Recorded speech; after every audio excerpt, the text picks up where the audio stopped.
Mi nombre es Nicolás Parma, soy miembro de la comisión de procesal del colegio, y bueno, hoy vamos a tratar el proceso monitorio.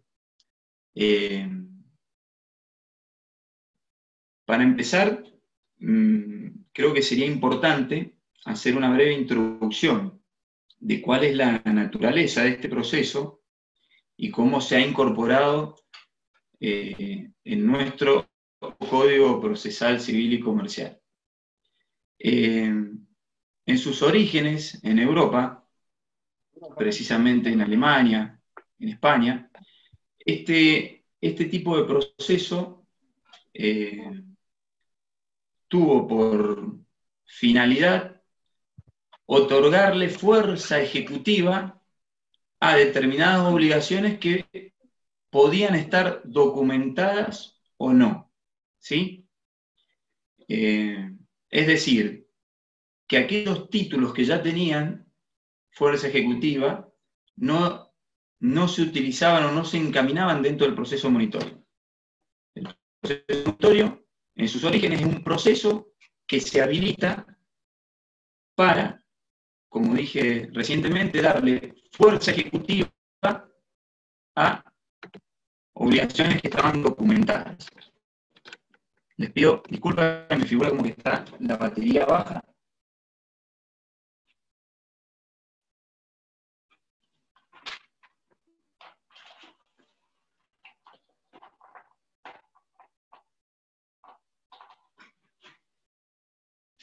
Ahí está. Bueno.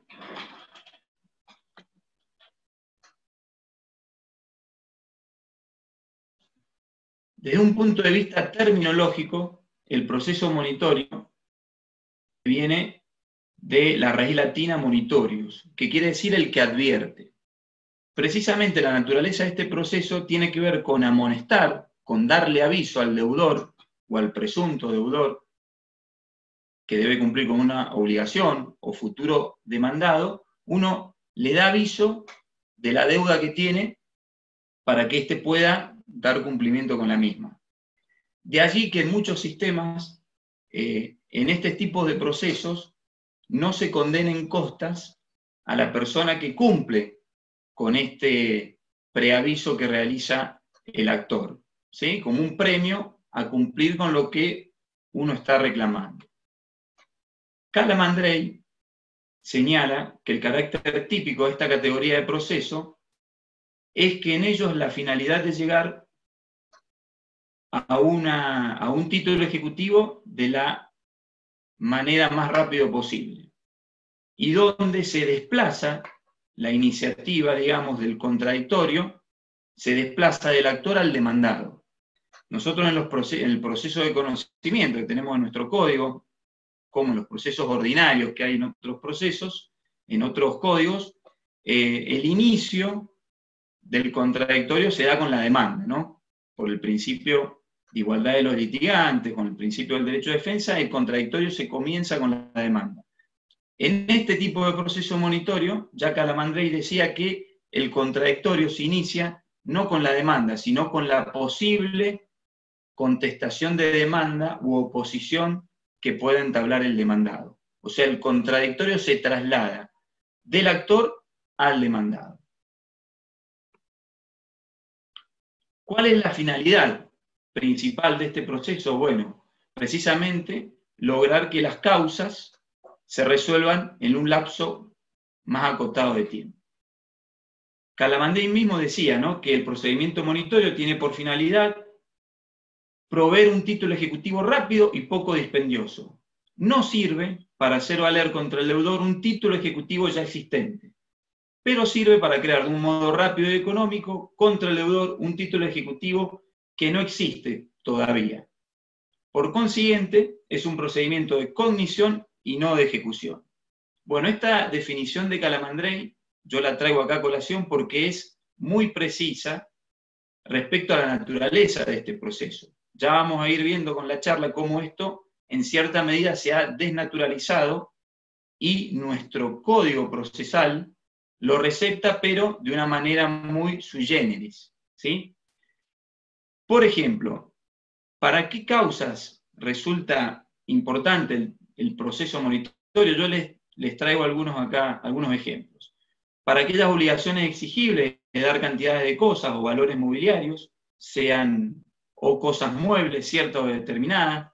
Para la división de condominio, se utiliza mucho en la legislación comparada este proceso para la división de condominio. Para la restitución de cosas inmuebles, ya sean porque se han otorgado a través de un comodato o de un contrato de alquiler.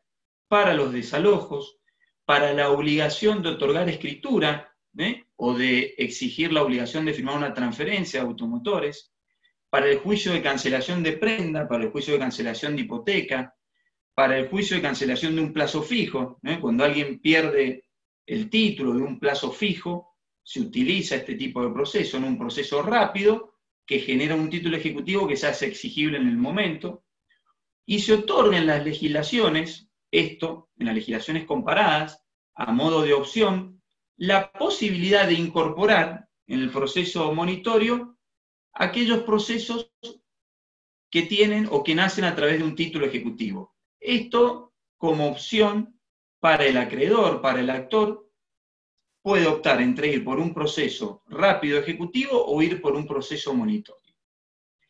Esto es la naturaleza del proceso monitorio y es como se aplica en la mayoría de los países de Europa, en Sudamérica y en la Argentina puntualmente en algunas provincias se utiliza esta estructura y en otras no. Nuestro Código Procesal está dentro de las provincias que no utilizan esta estructura. Nuestro Código Procesal siguió al Código Iberoamericano, el Código Modelo Iberoamericano, y también tomó como fuente el Código de Río Negro, ¿sí? Y el Código de San Juan.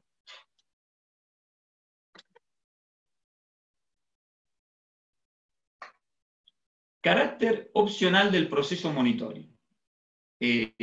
Resulta imprescindible poder otorgarle al actor, al acreedor, la posibilidad de poder optar entre el proceso monitorio y el proceso de conocimiento. Esta opción, que en el código derogado aquí en Mendoza, era clara, ¿no? Uno podía optar, si tenía un título ejecutivo, podía optar por el proceso ordinario en vez de ir por el proceso ejecutivo. Ello no ha sido aclarado en nuestro actual código, que es el artículo 155, ha eliminado esa opción, ¿sí?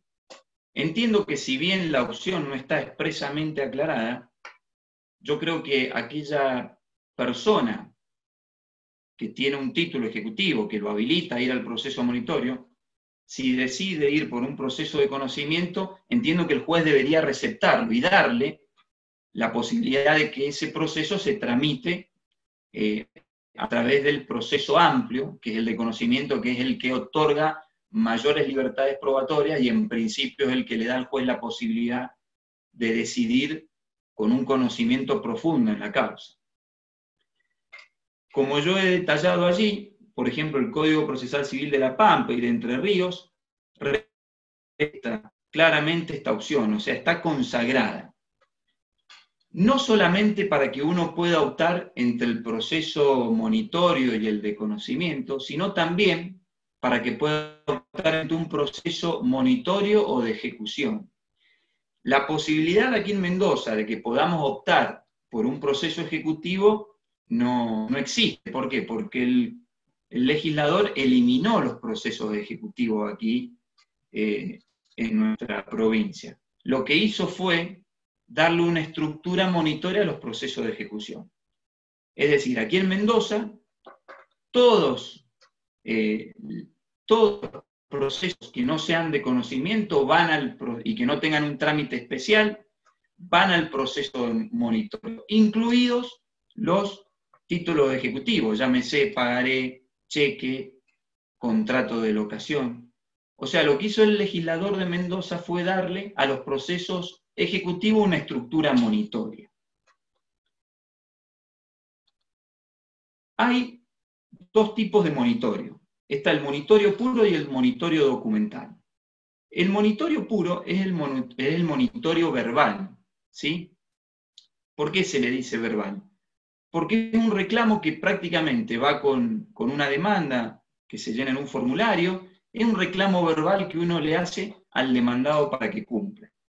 Si el demandado se opone negando la existencia de esa deuda, el proceso termina allí en ese momento, no hay sustanciación, y lo que le queda al actor es la posibilidad de ir a un proceso ordinario o de conocimiento posterior para reclamar ese derecho. Es decir, que en el monitorio puro no hay prueba que se tenga que presentar, no hay documento que se tenga que presentar para acreditar la existencia de ese derecho, ¿sí? Mientras que, por otro lado, existe el monitorio documental, que en este sí debemos realizar una demanda escrita, que debe ir acompañada de prueba documental, y ahí sí se abre la posibilidad del contradictorio. Se dicta inmediatamente la sentencia monitoria, se le da traslado al demandado y el demandado puede oponerse o no. Si no se opone, se confirma la sentencia, y si se opone, se sustancia toda la prueba para que el juez, una vez recabada toda esa información, se produzca toda la prueba, confirme o no la sentencia monitoria que había dictado. Esa sentencia, a su vez, puede ser apelada. Bueno, el proceso monitorio que se receptó aquí en Mendoza es el proceso monitorio documental, o sea, para poder acceder al proceso monitorio debemos llevar un instrumento que acredite verosímilmente el derecho que estamos reclamando.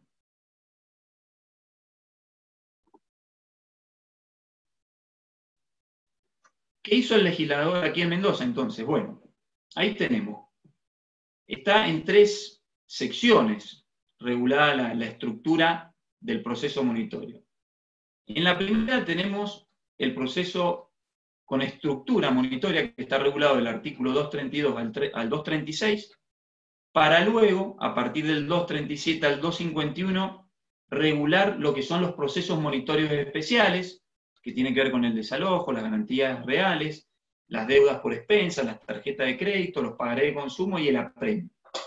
Y por último, del artículo 251 al 293 están las disposiciones comunes, que son comunes a las 2 secciones previas y también comunes a lo que es la ejecución o materialización de la sentencia, que tiene que ver con la subasta, la liquidación, el proyecto de distribución de los bienes y todo eso. Entonces comencemos con el proceso de estructura monitoria, ¿no? Está en el libro 3º, en el título 1, proceso de estructura monitoria y de ejecución. Así lo tituló el legislador. Allí vemos nosotros cómo se le ha dado a los procesos ejecutivos la estructura monitoria. ¿Sí? Reitero, no hay procesos ejecutivos independientes ya en nuestro código, son todos de estructura monitoria.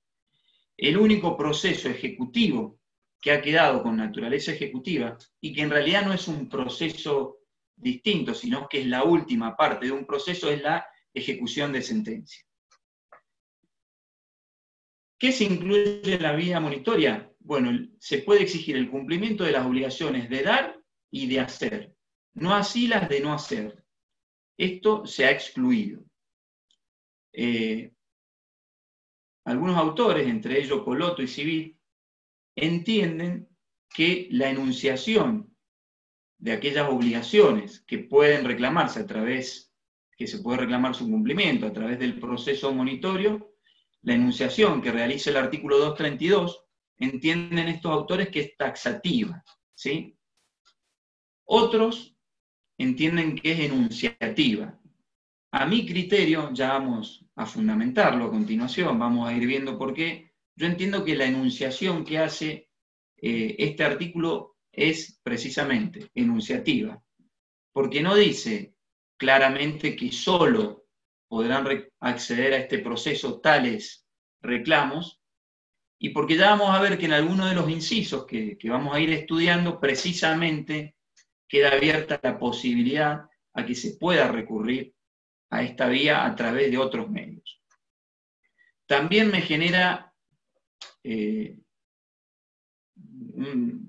dudas la posibilidad o no de poder exigir el cumplimiento de obligaciones de no hacer. En otras legislaciones se ha permitido ello, ¿sí? Ustedes piensen por ahí en un acuerdo que pueda darse en sistemas de copropiedad y que esté ese acuerdo debidamente instrumentado, documentado, con firma certificada, o piensen en los reglamentos de consorcio que se inscriben en el registro de la propiedad, donde allí se imponen obligaciones de no hacer a los copropietarios y que alguno de ellos no cumpla con eso. ¿Cuál sería el problema de que uno pueda, con toda esa prueba, acceder a un proceso monitorio rápido donde la prueba por sí sola sirve para justificar el cumplimiento de esa obligación de no hacer? Así que yo tengo dudas. Yo creo que también se debería receptar poder exigir el cumplimiento de obligaciones de no hacer en el proceso de estructura monitoria. Yendo al artículo 232, dice la norma que se aplicarán las normas del presente título a las controversias que versen sobre. Bueno, el primer inciso habla de las obligaciones exigibles, de dar cantidad de cosas o valores mobiliarios, o de dar cosas muebles ciertas y determinadas. Lo que deducimos de esta redacción es que la obligación debe ser exigible, es decir, que el deudor debe haber sido constituido en mora, y que la deuda debe tener que ver con cantidad de cosas o valores, y que para el caso de las cosas muebles, las mismas deben ser ciertas y determinadas, o sea, que su determinación sea sencilla, ¿sí? No compleja. El inciso B del artículo habla de las obligaciones de dar sumas líquidas de dinero derivadas de contratos de locaciones de inmuebles, ya sean de alquileres o por cualquier otro concepto. Sumas líquidas derivadas del contrato de locación de inmuebles, por alquileres u otro concepto. Bueno, los cánones, sin lugar a dudas, están incluidos dentro de este inciso y uno puede reclamar alquileres adeudados a través de la vía monitoria. Los servicios, entendemos que también. Las expensas también irán allí. Las multas, siempre y cuando se puedan determinar y sean una suma de dinero que se pacten en ese contrato, también van a poder reclamarse a través del proceso monitorio. Pero la duda la tenemos respecto a los... En esto, aquí en Mendoza, hace unos 30 años, 40 años, algunas cámaras permitían que uno reclame los daños y perjuicios derivados de un contrato de locación que se puedan determinar y documentar a través de suma de dinero. Llamen ustedes, tendrían que ser ejemplos de la pintura o reparación de un calefón que tenía la propiedad, o sustituir o no una cocina, o sea, un monto que pueda determinarse, no algo que tenga que estimarse, porque ahí sí necesitamos un proceso más amplio, pero las cámaras hace 40 años en Mendoza permitían que ese tipo de reclamo de daño y perjuicio se canalice a través del proceso ejecutivo. Luego esto se modificó y recientemente todas las cámaras en Mendoza no admitían poder encauzar por la vía ejecutiva el reclamo de los daños y perjuicios derivados de un contrato de locación. Esta modificación al código, al no ser precisa, y al decir que se pueden reclamar los alquileres o cualquier otra cosa por cualquier otro concepto, al dejar abierto este esquema de redacción, lo que puede ser otro concepto, bueno, yo creo que va a surgir nuevamente la discusión, ¿no? Porque, bueno, si yo acredito a través de un contrato de alquiler certificado, reconocido, que es título ejecutivo, y estoy reclamando alquileres, ¿no? Reclamando servicios, acredito que el inmueble no soy yo, pintado y lo acredito a través de un acta notarial, a su vez acredito a través de una factura, ¿sí? De mano de obra y a través de una factura de los gastos de pintura, que tuve que pintar el inmueble, no entiendo por qué no podría canalizarse ese reclamo a través de la vía monitoria y tengamos que caer sí o sí en un proceso de conocimiento para que reclamar los daños y perjuicios por el incumplimiento de un contrato de alquiler. O sea que creo que esto recién comienza y entiendo que va a ser una discusión que se va a tener que dar en nuestros tribunales. Y bueno, la jurisprudencia aquí irá dándole orden a este inciso respecto a qué conceptos se entran sobre el reclamo que se puede hacer o no en un juicio de cobro de alquileres. Siguiendo con la redacción del artículo, en el inciso C y D regula el reclamo respecto a los desalojos y a la restitución de cosas. Habla de los desalojos de bienes inmuebles, urbanos y rurales, por vencimiento de plazo contractual y por falta de pago, de los cánones locativos, siempre que se hayan cursado las intimaciones fehacientes que en su caso dispongan las normas pertinentes. Bueno, para ir limitando, no todo proceso de desalojo va o se canaliza a través de la estructura monitoria, sino que simplemente son aquellos desalojos en los cuales la causa es el vencimiento del contrato o la falta de pago. Como ustedes saben, bueno, el vencimiento del contrato es cuando fenece el plazo de la locación, y la falta de pago, la ley de fondo, ahí tenemos que ir a la ley de fondo, exige que sean 2 meses o más los que se adeuden para poder reclamar la desocupación del inmueble. Agrega este inciso algo que está en la norma de fondo que tiene que ver con las intimaciones que dispongan las normas pertinentes. Y bueno, para el caso de reclamar yo la restitución de un inmueble a través de un contrato de alquiler por la falta de pago, la ley de fondo me exige necesariamente que yo tenga que enviar un emplazamiento por carta de documento dándole 10 días al deudor para que pague. Si el deudor cumple, queda sin efecto el emplazamiento y no se puede iniciar el juicio, y si el deudor no cumple, ahí queda habilitada el reclamo judicial. Ese emplazamiento no es necesario realizarlo cuando venció el contrato, porque cuando venció el contrato la mora es automática, no es necesario avisar que venció el contrato. Simplemente se exige, la norma de fondo lo exige para el reclamo del desalojo por falta de pago.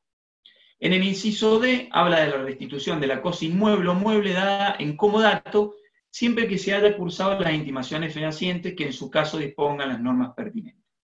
Bueno, acá hay que hacer una distinción similar a la del inciso anterior.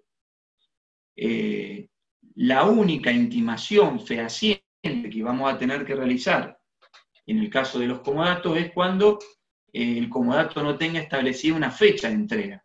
Si el comodato tiene un plazo de vencimiento, no es necesario recordarle eso al comodatario.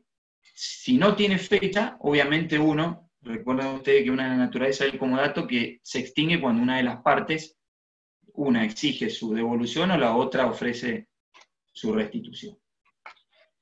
Han surgido ya aquí en nuestros tribunales, precisamente en los juzgados de paz, que son los juzgados que deben tratar este tipo de procesos, ¿no?, que le corresponde por competencia, sobre si es necesaria o no que estas intimaciones a las cuales hace referencia estos incisos hayan sido recibidas efectivamente por el obligado o no. Muchas veces ustedes saben que uno manda una carta de documento y bueno, puede ser que la persona no esté, le dejan un aviso de visita y la persona no va a retirarla, o a veces nos sucede, en forma bastante seguida, que bueno, aquella persona que sabe que está en falta, evade estos emplazamientos, ¿no? Niega su recepción, dice que no vive más. Entiendo yo que la que se cumpliría el requisito con la voluntad plasmada por el actor en un emplazamiento enviado. Luego, si quien debe recibir ese emplazamiento lo ha recibido o no, si ha sido diligente o no en ir a buscar el aviso de recibo, ir a buscar el emplazamiento al correo o no, eso ya es otra discusión. Aún para el supuesto que el obligado argumente que la vía monitoria, digamos, que el proceso monitorio no puede realizarse porque no recibió él los emplazamientos previos, con la notificación de la sentencia o con la primer notificación que se haga en ese juicio, eso ya mismo vale como emplazamiento. Y en eso la jurisprudencia, en forma unánime, aquí en Mendoza lo recepta. O sea, si no podemos encubrir en un formalismo algo que se puede subsanar a través de una notificación judicial. ¿Qué quiero decir?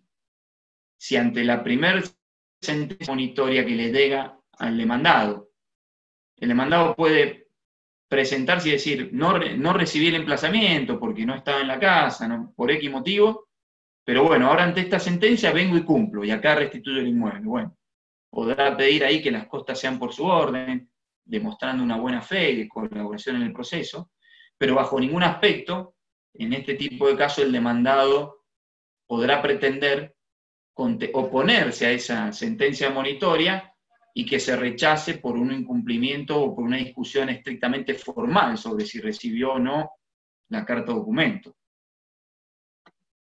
En eso, como les dije recién, ya la jurisprudencia en forma unánime en nuestra provincia dice que la primera notificación en el juicio ya también, si no se cursó el emplazamiento en forma previa, la primera notificación en el juicio vale como emplazamiento. Continúa luego el artículo diciendo cuáles son los otros títulos que pueden reclamarse a través de la vía monitoria. Y el inciso E dice, los títulos ejecutivos en los casos autorizados por este código u otras leyes con excepción de la ejecución de sentencia. Bueno, ya esta redacción empieza a aclararnos el panorama de que efectivamente la enunciación que está en el artículo es precisamente enunciativa y no es taxativa, ¿no? Porque habla de los casos autorizados por este código u otras leyes. Con excepción de la ejecución de sentencia, lo dijimos previamente, la ejecución de sentencia no es un proceso independiente, sino que es la última parte de un proceso donde uno recurre al juez para que le otorgue cumplimiento forzoso a una resolución judicial.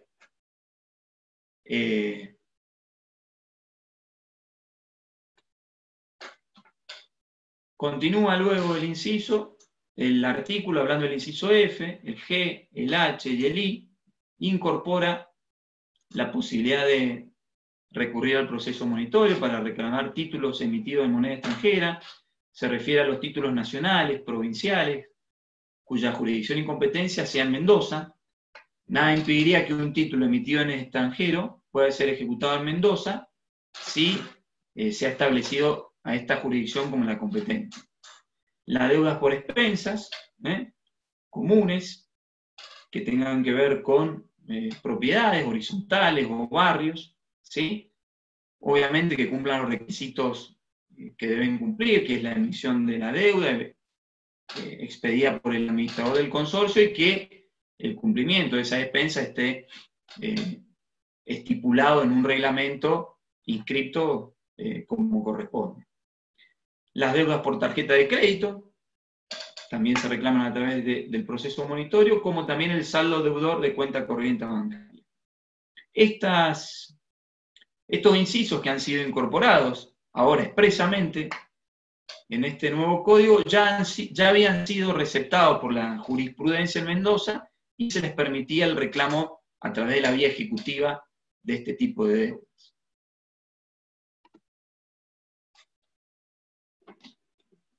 El inciso J tiene una redacción, si quieren, un poco confusa, porque, bueno, habla de los títulos ejecutivos que otras leyes vayan incorporando, repitiendo en cierta medida lo que estaba establecido en los incisos precedentes.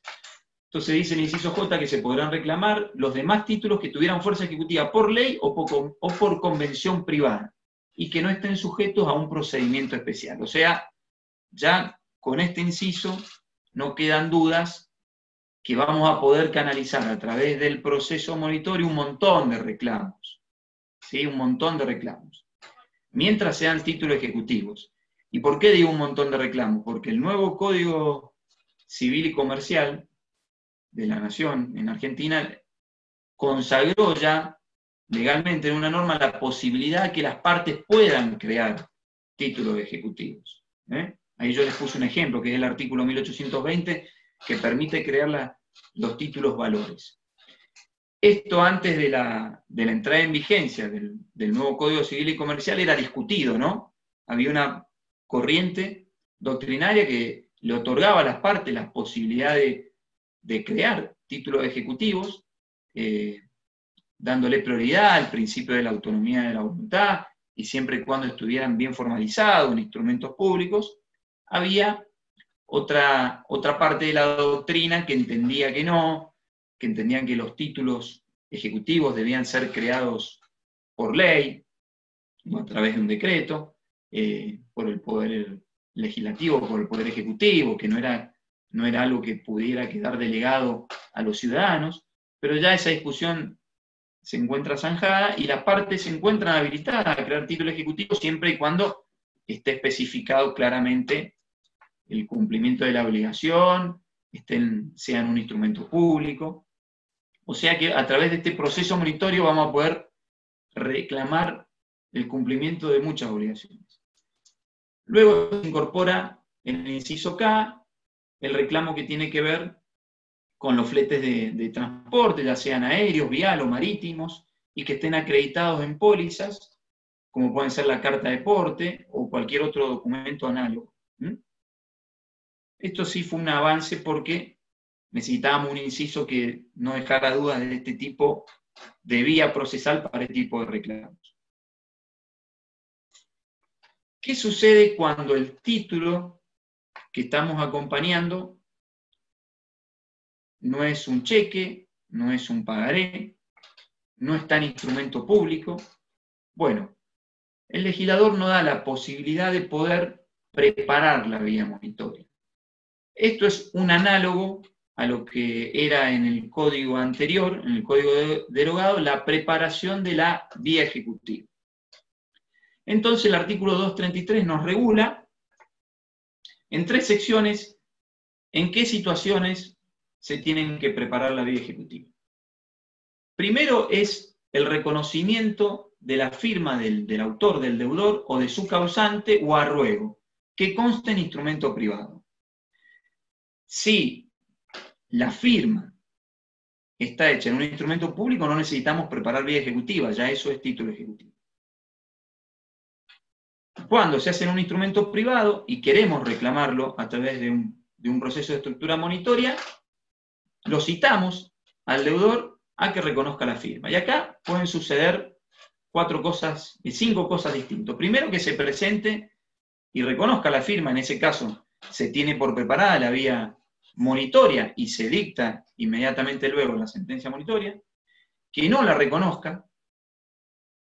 Para este supuesto, el legislador actual dice que a instancia de parte, de pedido de parte, obviamente la parte interesada, que es el que reclama, se va a ordenar la pericia de esa firma. Y si se corrobora que la negativa ha sido maliciosa, o sea que efectivamente era la firma, se impone una multa igual al valor del capital reclamado, se le impone al demandado. Todo lo contrario, si a través de la pericia se corrobora que no es la firma, obviamente termina allí este proceso y no se puede continuar. Y el actor deberá, si entiende que tiene derecho al reclamo de esa deuda, de esa obligación, podrá ir al proceso de conocimiento. Es importante que tengan en cuenta que esa pericia, el código dice que es a instancia de parte, o sea, no de oficio por el juez. ¿Qué puede pasar? Bueno, que comparezca, ¿sí? Y que no conteste categóricamente. O sea, el que tiene que reconocer la firma no diga ni sí ni no, sino que conteste con evasiva. En ese caso se lo tiene por reconocida la firma y se dicta la sentencia monitoria. Y puede pasar que no comparezca. Si el futuro demandado, digamos, a quien se está... si a la persona que se le está reclamando algo, la obligación, futuro demandado a través de la sentencia monitoria, no comparece, se muestra indistinto ante esa situación, se lo tiene como que ha reconocido la firma. ¿Qué es importante tener en cuenta acá?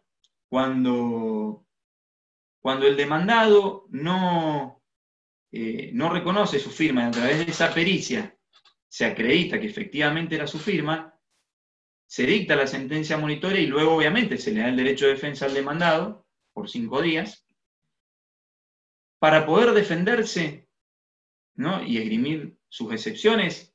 Va a tener que garantizar el cumplimiento del capital y de la multa. O sea, va a tener que ofrecer un dinero en depósito, o un bien, o un auto, o algún otro valor que el juez va a aceptar para poder tratar sus excepciones. Si no garantiza eso, no va a poder defenderse. El segundo supuesto de preparación de la vía ejecutiva es que se lo cita al locatario para que reconozca la calidad de locatario y que exhiba el último recibo. Reitero, la naturaleza de ser de este inciso tiene que ver cuando el contrato locativo está hecho en un instrumento privado. Cuando está hecho en un instrumento público, esta citación para que reconozca la calidad de inquilino no tiene mucha razón de ser. ¿Por qué? Porque si niega su calidad de inquilino, para que sea válido lo va a tener que hacer valer a través de una acción de redargución de falsedad, va a tener que impugnar el acta notarial de certificación de firma donde dice que firma como inquilino. O sea, no es esta la vía procesal oportuna para que un inquilino, donde está reconocido en un instrumento público que es inquilino, venga aquí a desconocerlo. Eso no tiene ninguna consecuencia jurídica. Si se presenta y dice, yo niego mi calidad de inquilino, y su calidad de inquilino surge de un instrumento público, eso no se discute a través de esta instancia. Tendrá que hacer una acción de redargución de falsedad. Sí es importante que se lo cite al inquilino a que lleve su último recibo de alquiler. ¿Por qué? Porque el juez ya va a tener allí en su poder la demanda de los cánones que se están reclamando. Y si surge de esos cánones que se está reclamando algún mes que ya está abonado porque el locatario se ha presentado y ha acompañado el último recibo de alquiler, que tiene que ver con un canon ya abonado, bueno, ahí el juez podrá darle, como es un instrumento privado el que está presentado, previo a dictar la sentencia monitoria, podrá darle vista a la otra parte y decirle, mira, acá me están acompañando este recibo, que dice que el mes de agosto y septiembre ya está pagado, y usted los está reclamando. ¿Qué hace? ¿Modifica la demanda? ¿La mantiene? Porque indudablemente luego el demandado podrá hacer valer, al momento de oponerse a la sentencia, su defensa de pago parcial, por ejemplo, y en ese caso lo pueden condenar en costa al actor.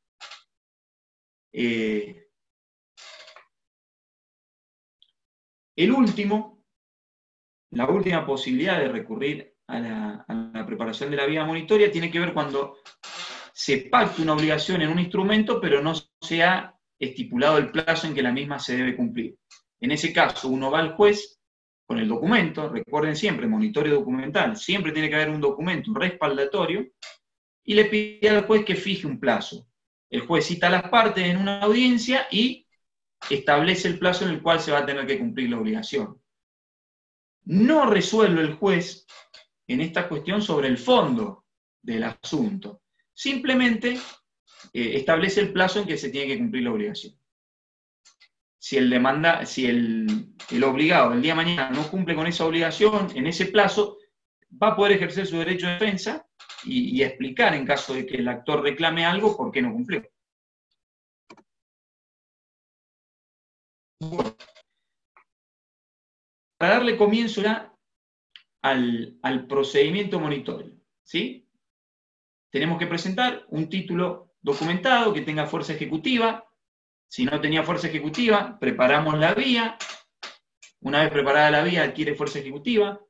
Segundo requisito, que en el documento que acompañamos surja cuál es el derecho que tenemos y la obligación que estamos exigiendo. Piensen siempre, un pagaré, un cheque, un contrato locativo o cualquier otro tipo de contrato efectivamente documentado donde figuren los derechos y obligaciones de las partes. Ahí el juez analiza el documento que se le presenta y si todo está como corresponde, dicta la sentencia monitoria. Puede ser que el juez la rechace ese planteo por improcedente o improponible. ¿Cuándo es improcedente? Cuando la acción, el reclamo que uno está realizando, no es sustentable o no cumple con las normas de fondo. Ni, por ejemplo, no está efectivamente documentado. O sea, si yo presento una demanda sin el documento, sin un contrato, sin el pagaré, se me va a rechazar por improcedente. Puede rechazarlo también por improponible.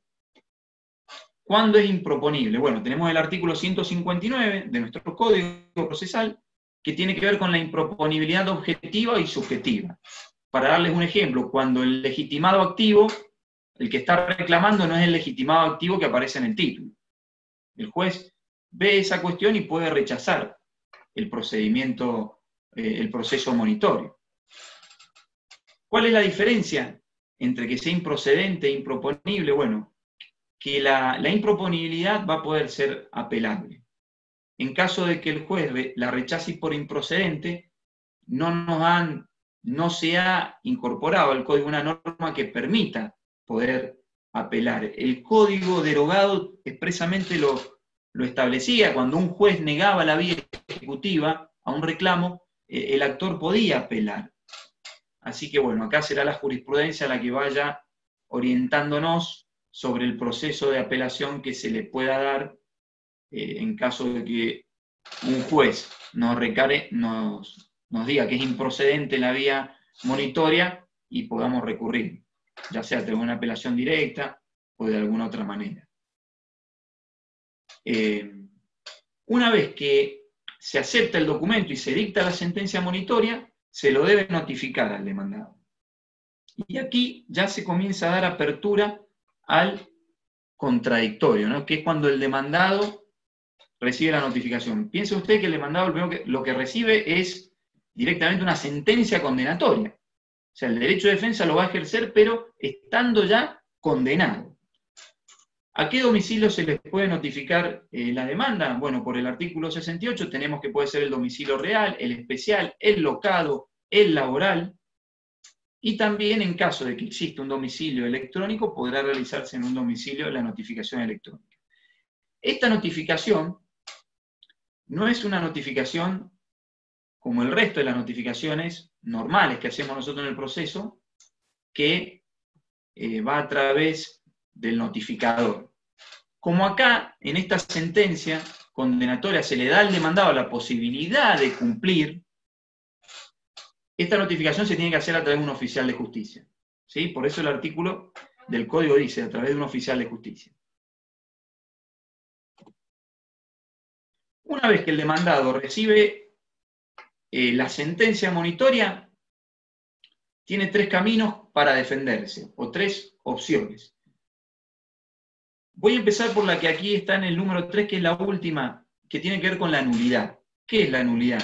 Supongamos que el juez le ha dado la vía monitoria al reclamo de algo que no puede ir a través de la vía monitoria, sino que debe ir a través de un proceso de conocimiento. En ese caso, el demandado puede pedir la nulidad del proceso, ¿sí? Luego puede defenderse a través del derecho que le otorgan las leyes de fondo. En un contrato de locación serían las normas que regulan la locación en el Código Civil, en un pagaré y en un cheque, las normas de fondo, ¿sí? Los derechos y obligaciones que surgen de las normas de fondo, esas son las defensas. Y si no, están las excepciones, que las excepciones son las que específicamente establece el 235 apartado segundo. Y que las establece taxativamente. Entonces tiene el demandado tres opciones. Primero, plantear la nulidad. Segundo, esgrimir las defensas que le otorga la ley de fondo. Y tercero, interponer las excepciones. Puede elegir cualquiera de ellas o puede interponer las tres al mismo tiempo. Puede plantear la nulidad, en subsidio puede plantear alguna defensa, y en subsidio alguna excepción, pero en ese caso habría que ser cuidadoso para no reconocer la calidad del título que se reclama si hemos planteado la nulidad.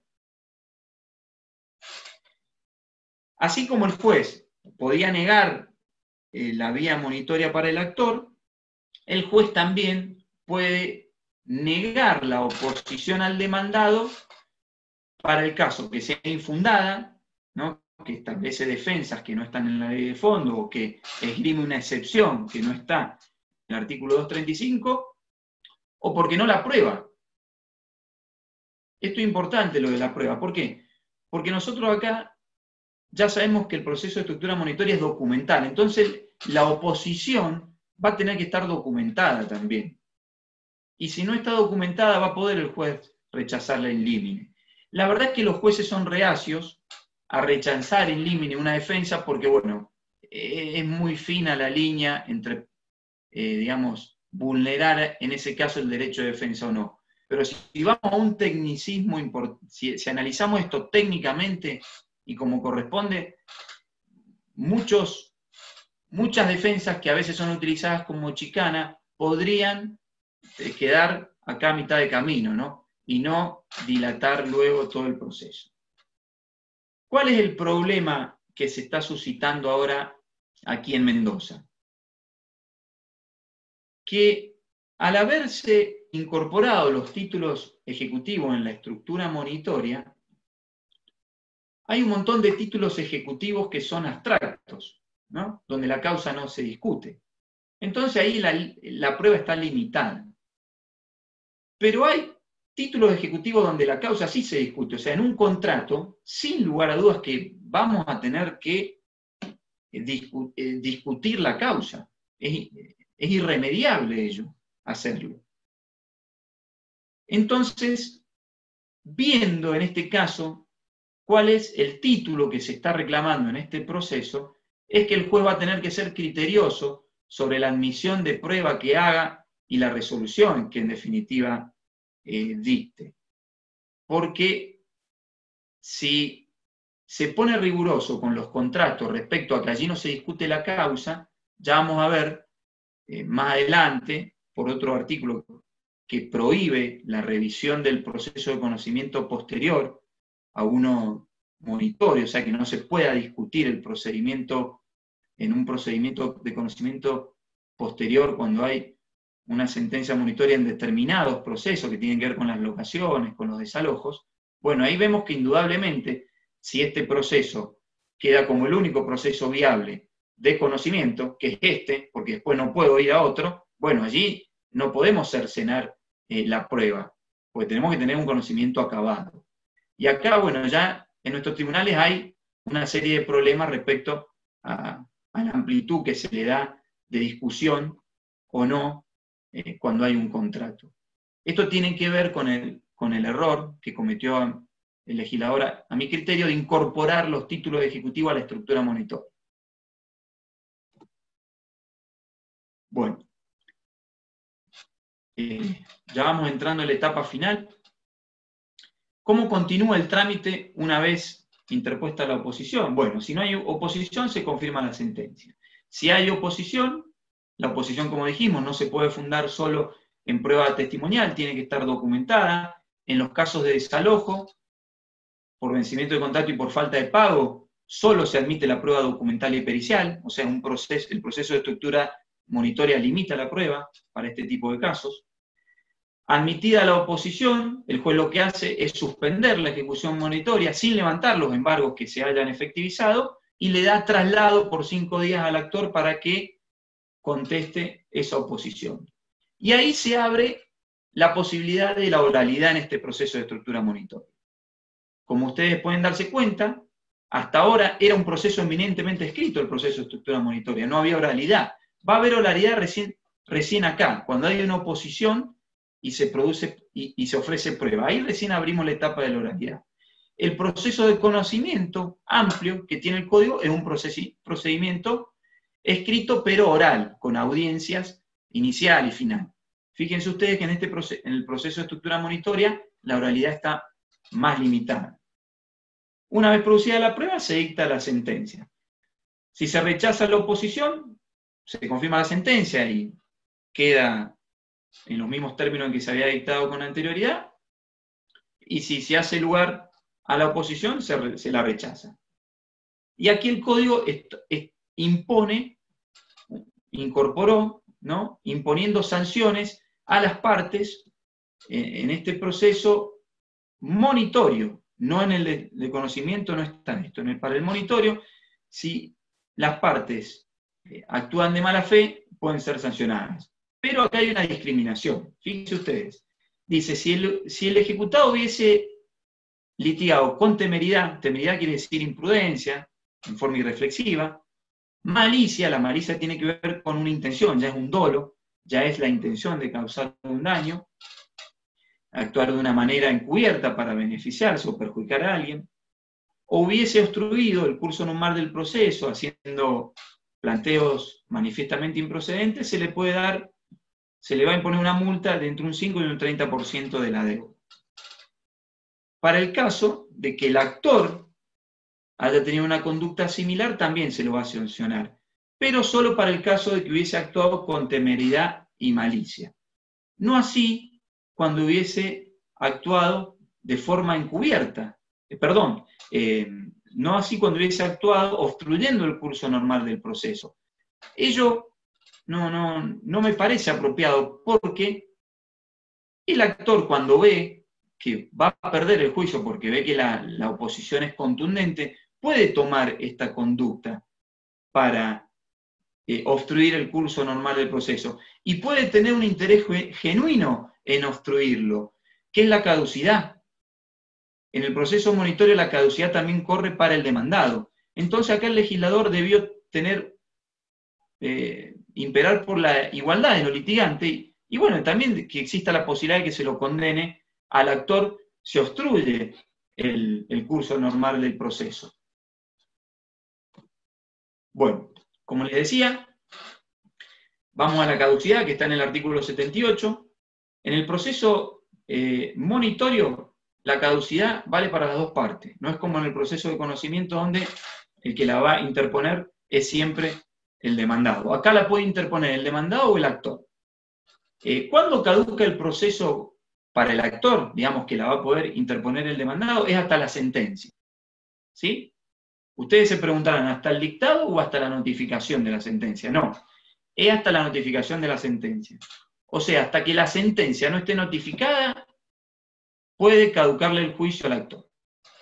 Una vez que el demandado interpone su oposición y se abre el proceso al contradictorio, ahí el que corre con la carga de impulsar el proceso es el demandado. ¿Hasta cuándo? Hasta la sentencia definitiva. O sea, allí el actor puede interponer la caducidad, que no es la caducidad del proceso, es la caducidad de la oposición. ¿Sí? Bueno, juicio de conocimiento posterior, el artículo 253 establece tanto la posibilidad para el actor o para el demandado de poder pedir en un juicio de conocimiento ante el mismo tribunal que dictó esa sentencia monitoria, que se revea esa resolución. Pero fíjense ustedes, solo se permite ello para las causas que estén fundadas en el inciso E al K del artículo 232. O sea, los procesos monitorios que tengan que ver con contrato, con locación, con desalojo y con comodato, no tienen habilitada la vía del proceso de juicio de conocimiento posterior. Por eso yo decía recién que en ese tipo de proceso de conocimiento el juez tiene que ser muy amplio y muy criterioso en la recepción de la prueba y en discutir la causa, porque no no hay juicio de conocimiento posterior que me lo habilite. Caso contrario, estamos afectando los derechos y obligaciones que la ley de fondo le otorga a las partes, por ejemplo, en un contrato de locación. ¿Sí? El plazo para interponer el juicio de conocimiento posterior son de 60 días hábiles, ¿sí? Hábiles, a partir de que la sentencia quedó ejecutoriada, es decir, que es irrecurrible, que no procede contra ella ningún recurso. Otras legislaciones establecen un plazo mayor de 6 meses. Nuestro legislador, con buen tino, para darle celeridad, mantuvo el plazo de 60 días hábiles y no aclaró acá el legislador si para interponer el juicio de conocimiento posterior es necesario que el demandado se haya defendido, o sea, interpuesto alguna excepción, o que el actor, en caso de que el demandado le haya interpuesto alguna oposición, que el actor se haya opuesto a esa oposición, o sea, que haya contestado esa defensa, no lo especifica el artículo. Yo entiendo que el proceso de conocimiento posterior debería permitirse realizar, hayan sucedido estas, se haya ejercido el derecho de defensa o no. No debería limitarse esta posibilidad de revisar la sentencia. Pero la verdad es que el código no lo aclara, y la mayoría de los códigos, debo decirles, la mayoría de los códigos exigen que el demandado se haya defendido como requisito y que la defensa se haya tratado, o sea, una defensa viable, no una defensa infundada, sino algo viable, y que el actor se haya contestado la oposición. Debo decirlo que la mayoría de los códigos lo exige, y lo exige expresamente en un inciso. Para terminar, y como para que vayamos viendo nosotros las diferencias, miren cómo tenemos el proceso de conocimiento, que es un proceso con sistema de audiencias totalmente oral. El monitorio ya vimos que es escrito, es documental. Puede darse el caso que no haya audiencia en el monitorio, que es cuando no hay oposición. El primer acto que se dicta procesal el primer acto procesal en un proceso de conocimiento es el traslado de la demanda. En el proceso monitorio es la sentencia condenatoria. En un proceso de conocimiento tenemos amplitud de defensa. En los monitorios tenemos excepciones determinadas por la ley de fondo y por el código, determinadas, o sea, la defensa está limitada. En un proceso de conocimiento podemos reconvenir, en un proceso de estructura monitoria no. En un proceso de conocimiento la caducidad va contra el actor siempre. En el monitorio va contra el actor y contra el demandado. Tenemos amplitud probatoria en uno, en el otro es limitada. La apelación, es amplia en el proceso de conocimiento, tanto para el actor como para el demandado. La apelación en el proceso monitorio es restringida. El artículo 252 dice que el demandado va a poder apelar siempre que se haya defendido. Si no se defendió, no puede apelar. En el proceso de conocimiento llegamos a la cosa juzgada, ¿sí? En el monitorio, no, porque puede existir un juicio de conocimiento posterior que la deje sin efecto. En los procesos de conocimiento los plazos son más largos, en el monitorio son más cortos.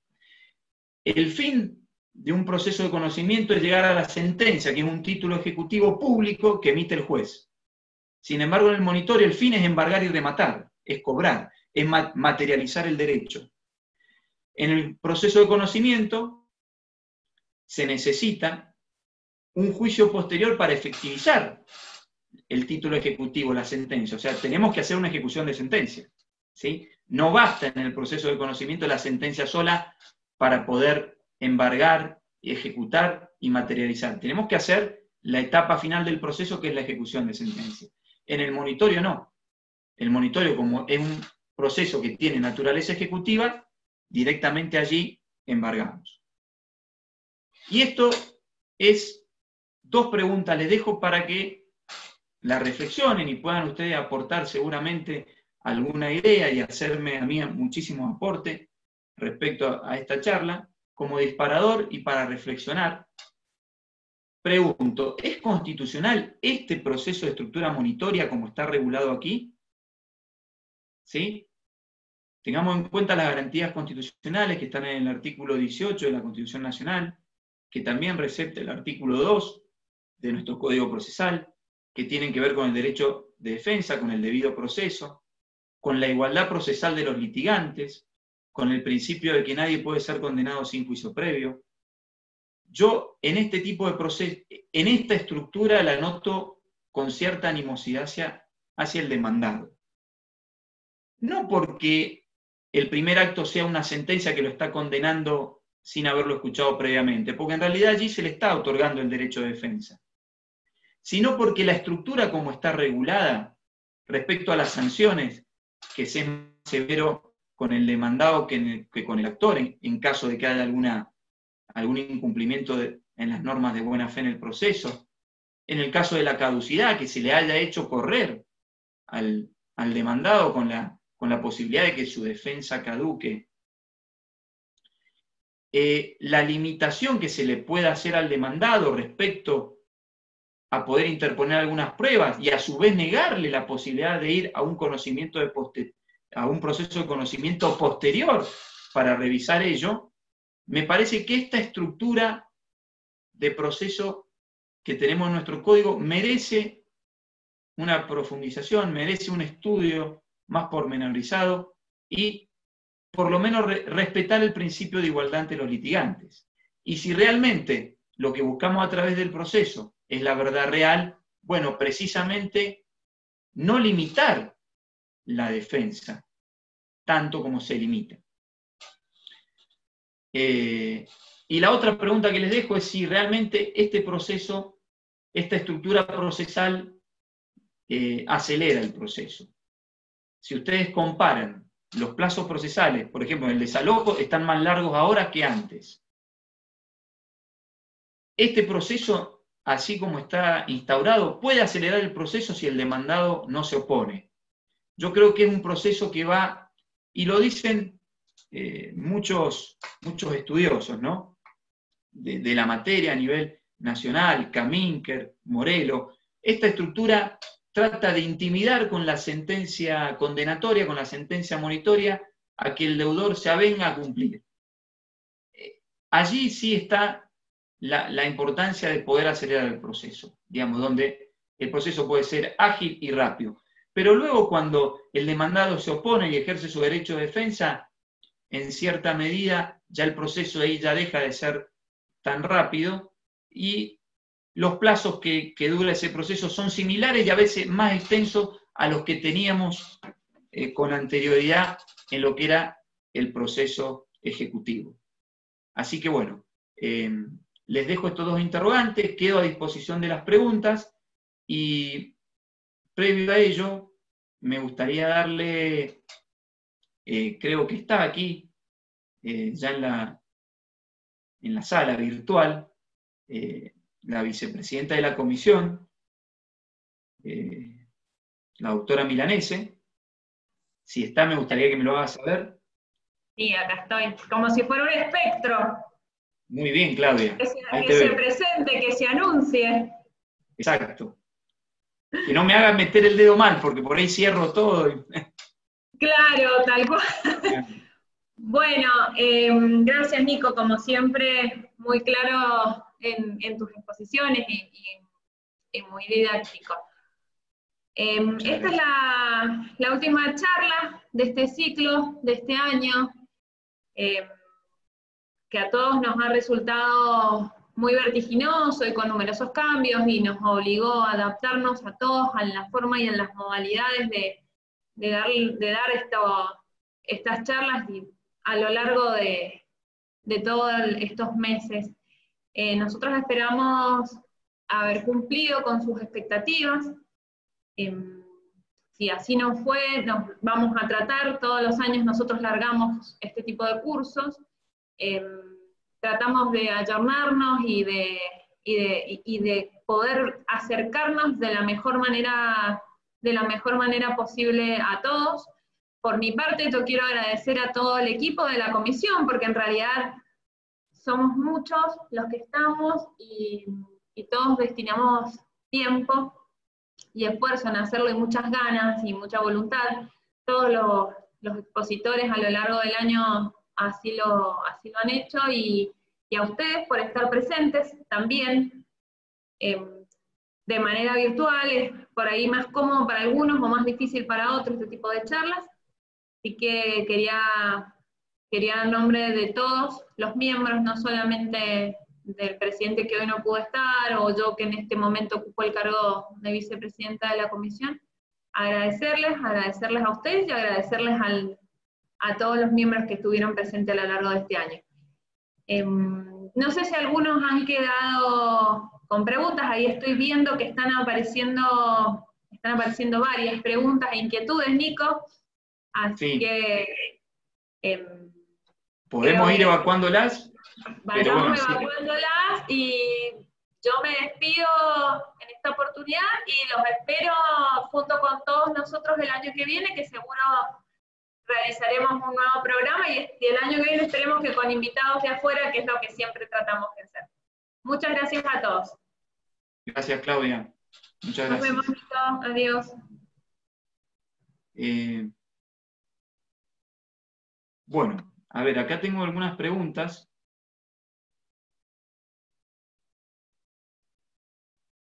Bueno, ¿dónde se puede descargar o volver a ver esta charla? Se va a subir esto al canal que tiene el colegio en YouTube, y también se va a enviar a través del colegio vía mail a cada uno de los inscriptos que tengan obviamente registrado el colegio. Se le ha ido mandando, tengo entendido yo, todas las exposiciones que hemos hecho a lo largo de esta capacitación. Cuando comenzó la exposición dijo que le daba la posibilidad al demandado de que si pagaba, cuando el oficial de justicia lo notificaba, pueda no ser condenado en costas. Bueno, no fue exactamente lo que dije, pero es muy interesante la pregunta, porque precisamente el código ha receptado en un inciso, no recuerdo el artículo, la posibilidad de que el demandado apele la regulación de honorarios y la imposición de costas. ¿Por qué puede suceder esto? Y esto es muy interesante la pregunta, para que ustedes vean que el proceso cuando uno lo lleva a la práctica, realmente no es tan rápido. ¿Por qué? Porque la sentencia monitoria se dicta, ¿no? Ahora bien, hay juzgados de paz que no imponen costas en la sentencia monitoria ni regulan los honorarios. Entonces uno va, notifica la sentencia monitoria, el demandado no cumple, uno embarga y se quedó sin la regulación de honorarios y sin la imposición de costas. ¿Qué tiene que hacer? Tiene que pedirle al juez: regúleme los honorarios y impóngame las costas. El juez los regula y uno tiene que ir y notificar de nuevo eso. O sea, ahí entramos en un circuito vicioso de demora en el proceso.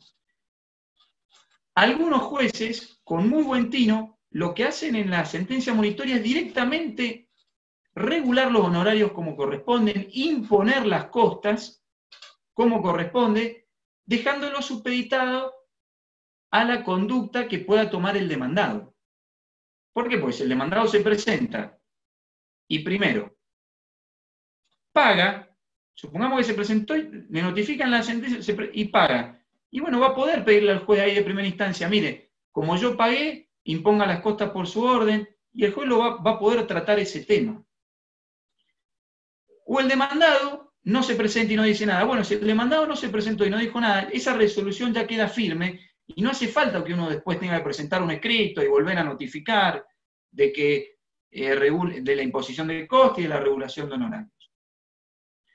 O sea que, yendo a responder la pregunta que me realiza Belén, sin lugar a dudas que el demandado, ya sea, obviamente no va a poder ¿en qué caso el demandado no va a poder cuestionar la condena en costas, ni la regulación de honorarios, que esté hecho obviamente dentro de la ley, pero la condena en costas, ¿en qué caso el demandado no la va a poder cuestionar? En caso de que haya esgrimido su derecho de defensa y se haya opuesto y no le han hecho lugar a la oposición. En ese caso, el principio 8 vendano de la derrota nos impone la obligación de imponerle la costa al que perdió. Pero la naturaleza del proceso monitorio, que tiene que ver con amonestar, con dar preaviso al demandado, obviamente da la posibilidad de que si el demandado se presentó y cumplió, ¿sí?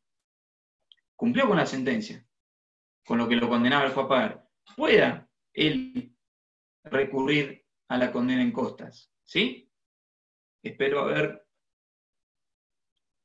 dado respuesta a esa pregunta. Luego, había otras preguntas más abajo. Acá. ¿Qué pasa si en un pagaré no se prepara la vía monitoria y por ende no ofrece pericial caligráfica en subsidio y el demandado reconoce la firma? ¿Puede ofrecerle al actor? Bueno, en el pagaré no se prepara la vía monitoria. El pagaré es un título ejecutivo donde el juez directamente dicta la sentencia monitoria. No hay que preparar la vía monitoria en el pagaré. En caso de que el demandado desconozca la firma, va a tener que él ofrecer la prueba de la pericial. Si el demandado no ofrece la prueba pericial, no acredita el hecho que está invocando. Por lo tanto, no va a prosperar su defensa. Y yo, siendo allí el actor, no le voy a producir la prueba al demandado, no la voy a ofrecer. En caso de que el demandado diga que no es su firma, tiene que ofrecer la prueba pericial.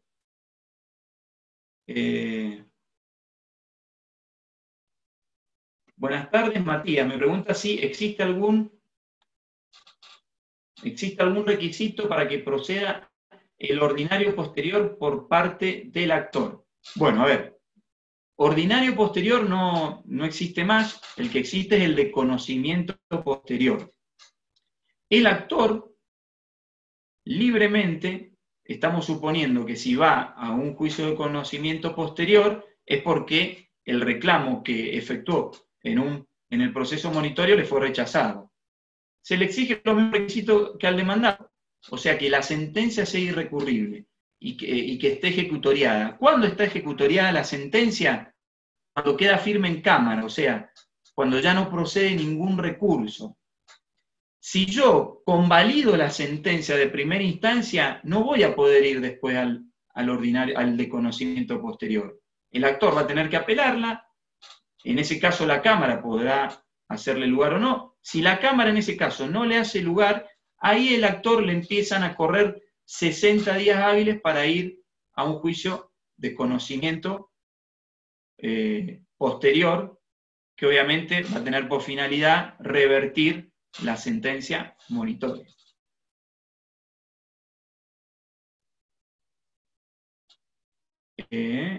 Bueno, ahí.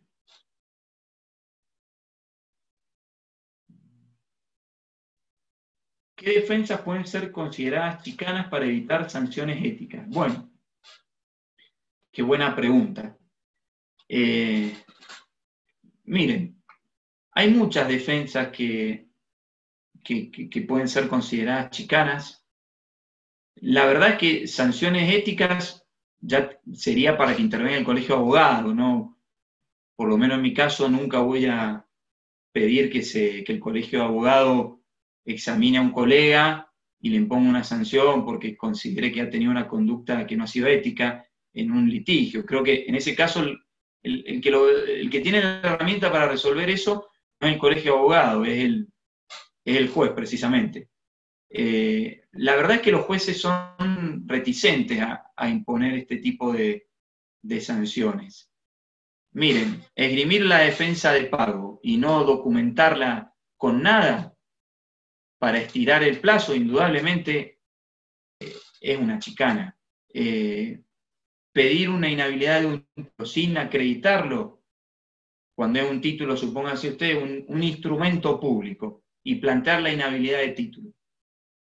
Sabemos que no va a prosperar, para cuestionar un instrumento público hay que hacer un juicio de redargución de falsedad. Bueno, hay muchas defensas que pueden ser consideradas como meramente dilatorias.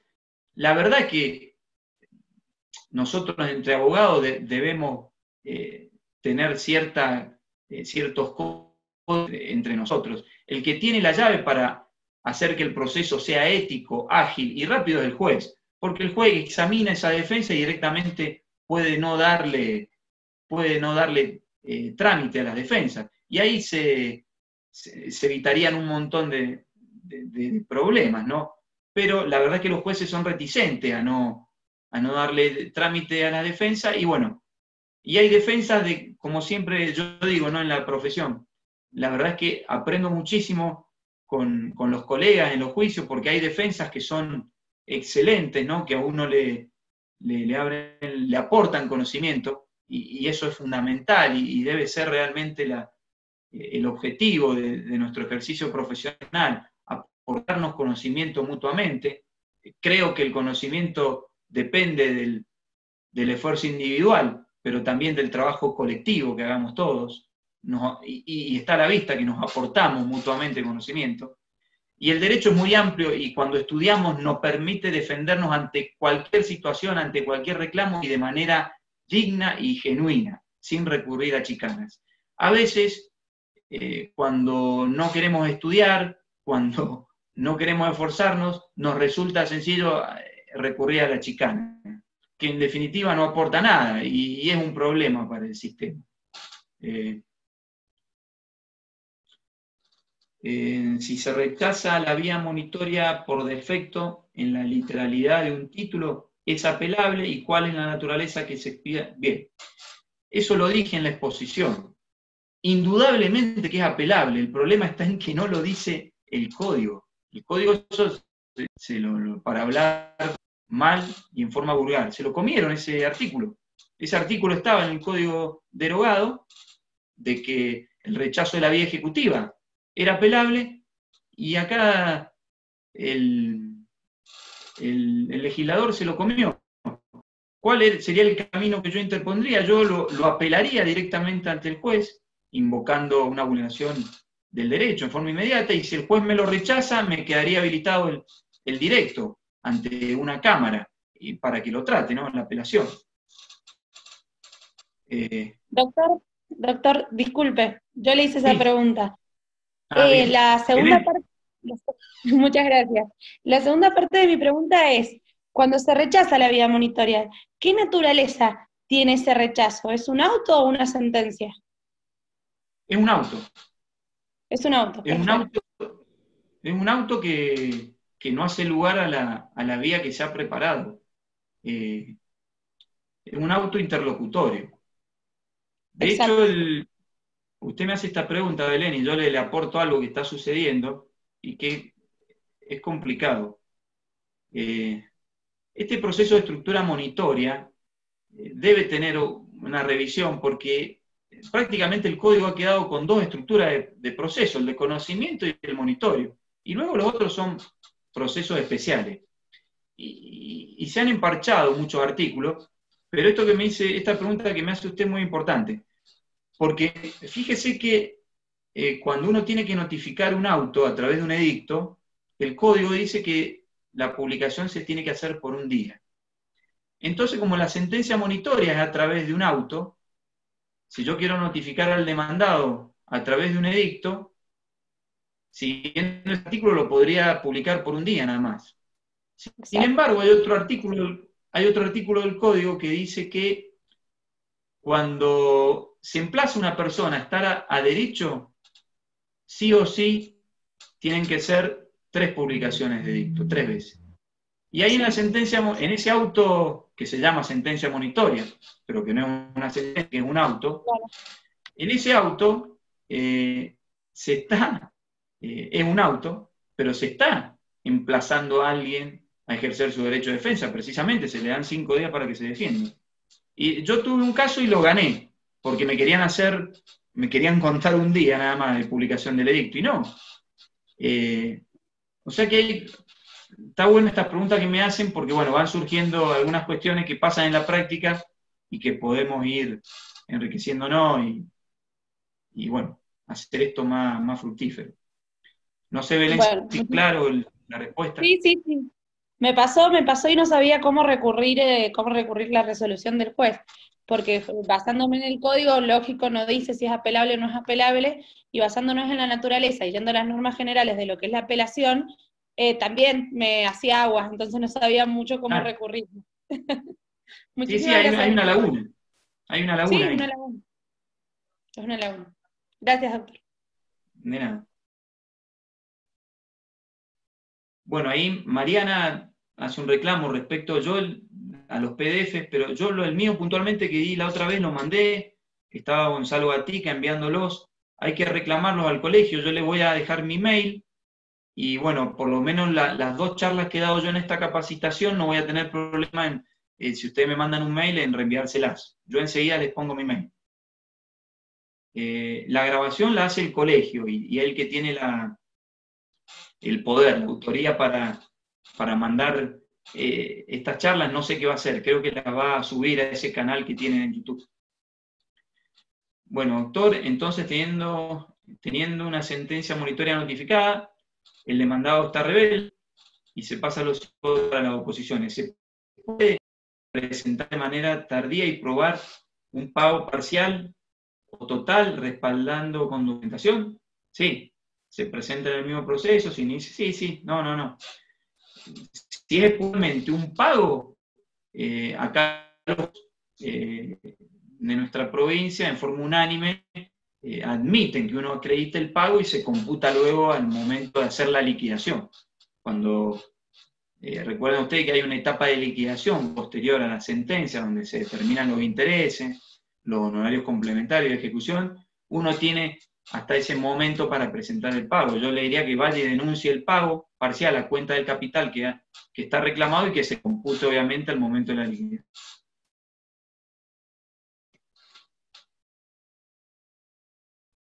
¿Qué salida puede hallarse en caso de insolvencia del deudor ejecutado?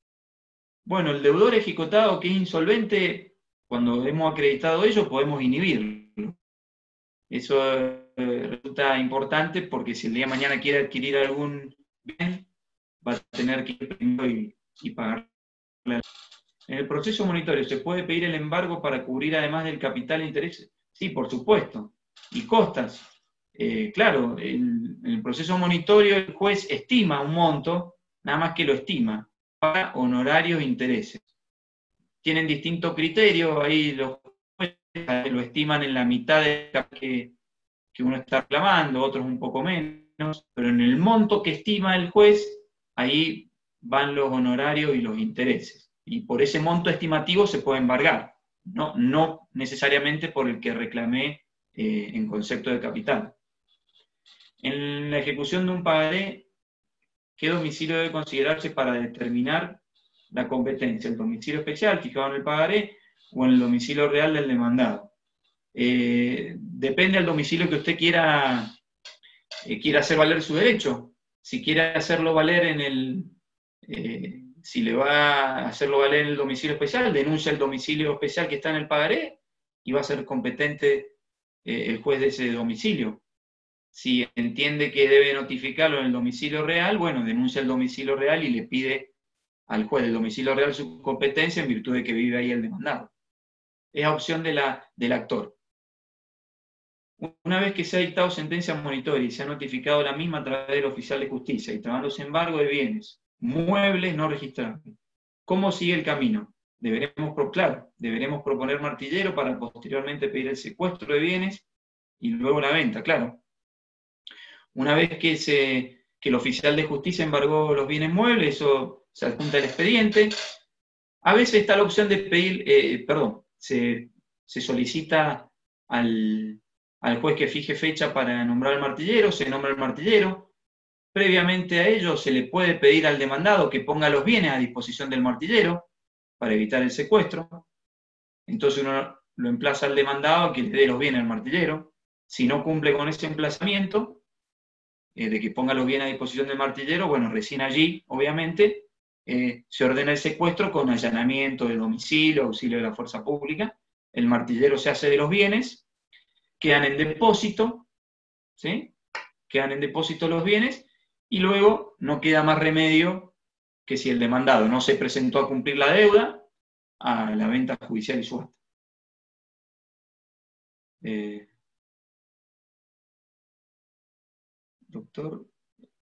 Doctor Paracelso, ¿cómo juega la sentencia del monitorio cuando el demandado se concursa? Porque los jueces concursales no dejan verificar créditos con solo la sentencia monitoria y para el colmo lo traen. Claro. No me ha pasado ello ahora. Me parece raro que el juez del concurso no no haga lugar al crédito ya teniendo una sentencia monitoria firme. Doctor, es mía la pregunta de nuevo. Sí, Belén. Acá, en la tercera circunscripción, se le da vista, cuando llega esta notificación de que se abrió el concurso, se le da vista al fiscal. Y el fiscal, bueno, nos hace lógico, nos dice que, bueno, que la sentencia monitoria la trae el juez concursal. Y el juez concursal con la sola sentencia monitoria no nos deja verificar, sino que también exige la causa. Por lo tanto, si nosotros hemos ejecutado un cheque, exige por lo menos que acompañemos un recibo o una factura que respalde ese cheque, por más que ya tengamos la sentencia monitoria. La verdad que en estos casos yo me he encontrado como que no, sin escapatorias, porque tengo la sentencia monitoria, pero me la trae el concursal, y bueno, y lógico el actor se queda sin cobrar. Sí, la verdad que no, quiero creer que algo está pasando en el medio que desconozco para que estén actuando de esa manera. Porque en ese caso, si hay una sentencia monitoria que está firme, y digamos, ya hace cosa juzgada por un juez, ¿qué otro documento más que ese para justificar el crédito? Aparte, la prueba del crédito que se va a pretender verificar no es solamente la sentencia monitoria, es todo el expediente que va a traer. Exacto. No sé si me explico. Yo creo que sí. No, se tiene que, la tiene que tener al crédito ese. Lo que sucede a veces cuando son varios demandados, y uno no quiere ir, obviamente, no quiere que se lo atraiga el juez del concurso, porque esto es un problema, a veces uno puede desistir de ese demandado que concursó y continúa con los otros en el juzgado de origen. Bueno, perfecto. Gracias, doctor. De nada. Bueno, Matías, sigo con el juicio de conocimiento posterior por parte del actor. Por ejemplo, cuando se pierde un juicio por caducidad de una cambiaria y se quiere iniciar el juicio posterior, existiendo un mutuo, además del pagaré que se ejecutó, ¿es necesaria agotar la instancia de la Cámara sabiendo que no tengo la...? No, porque en ese caso, Matías, a ver, vos estás como actor y perdés un juicio, me decía acá, por caducidad. Es decir, estamos en un proceso monitorio que se te caducó antes de notificarlo al demandado. Es decir, que nunca hubo derecho de defensa, nada. Bien. Si el título ese no está prescrito, puedes iniciar otro proceso monitorio. Entiendo yo que vas a tener que solventar previamente los honorarios del juicio previo, caduco, para tener habilitada la vía monitoria nuevamente, pero podés iniciar otra vez nuevamente otro proceso monitorio. Respecto al título que vos vas a ejecutar, vas a poder optar si iniciás otro monitorio o si iniciás uno de conocimiento amplio, pero mientras no esté prescrito tu derecho, vas a poder iniciar otro reclamo. El juicio de conocimiento posterior, simplemente ustedes ténganlo en cuenta que tiene que ver cuando se ha llegado a una sentencia irrecurrible. Si el proceso termina antes de esa instancia, por cualquier otro motivo, ya deja de funcionar el proceso de conocimiento posterior. Bueno, esa creo que ha sido la última pregunta. Les agradezco su participación, sus aportes. Es un momento complicado para todos nosotros, un año difícil para ejercer la profesión, una pequeña caricia al alma, reencontrarse con colegas y valorar estas ganas de seguir aprendiendo en este contexto. Así que les voy a mandar el mail, yo me comprometo, háganme saber que son colegas que estuvieron en la capacitación, y yo me comprometo a lo que son las 2 charlas que he dado a través de este curso, enviárselas. Bueno, muchas gracias, y bueno, que el año que viene nos encuentre en un contexto más favorable a todos para poder ejercer esta profesión que es tan noble y tan linda, ¿no? Así que bueno, muchas gracias. Ahí les dejo el mail.